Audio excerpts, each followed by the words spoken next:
বাংলাদেশের পরিস্থিতিকে সার্বক্ষণিক একটা উত্তেজনাকর অবস্থায় রাখার জন্য একটা অংশ দেশ এবং দেশের বাইরে বসে চেষ্টা করছে।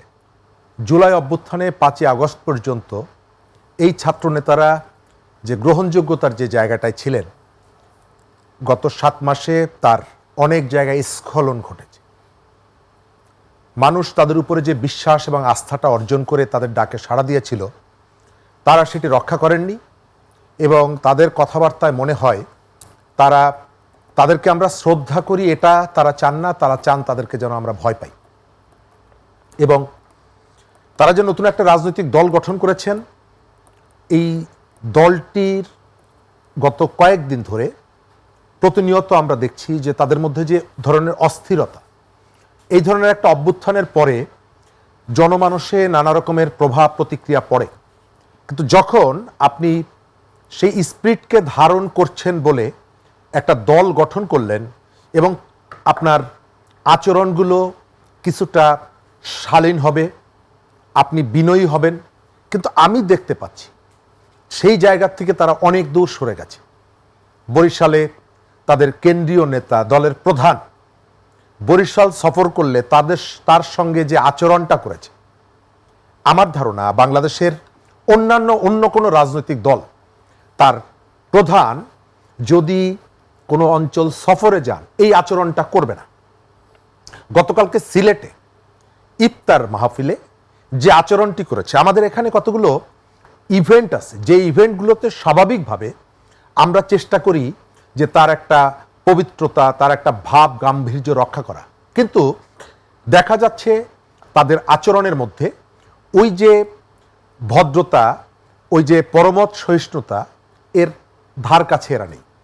প্রতিদিন তারা নানা রকমের ক্রাইমের সাথে জড়িয়ে পড়ছে, মসজিদে আক্রমণ করছে এবং সেখান থেকে চাঁদার দাবিতে, এবং তার পরিচয় তিনি একজন সমন্বয়কারী।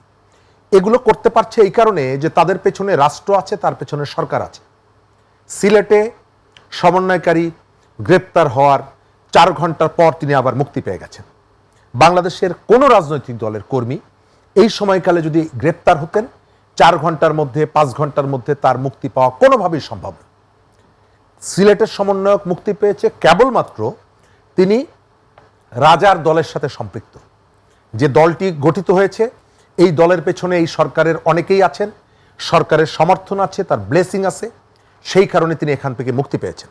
জি, একটা বিষয় একটু আপনার কাছে জানতে চাই যে এই যে জাতীয় নাগরিক পার্টি, তারা তো আসলে ঐক্যবদ্ধ বাংলাদেশের কথা বলছে, ইনক্লুসিভ বাংলাদেশ বা ইনক্লুসিভ পলিটিক্সের কথা বলছে, কিন্তু এই যে সাম্প্রতিক সময় আমরা দেখলাম যে এই ধরনের স্লোগানও খুব হয়তো বড় অংশে না হলেও এই ধরনের স্লোগান বা ফেসবুকে এই ধরনের কিছু লেখা আমরা দেখতে পাচ্ছি যে ওয়াকার না হাসনাত, এই ধরনের একটা বিভাজন আমরা দেখতে পাচ্ছি, যেটি কিনা আসলে সেনাবাহিনীর সাথে এক ধরনের মুখোমুখি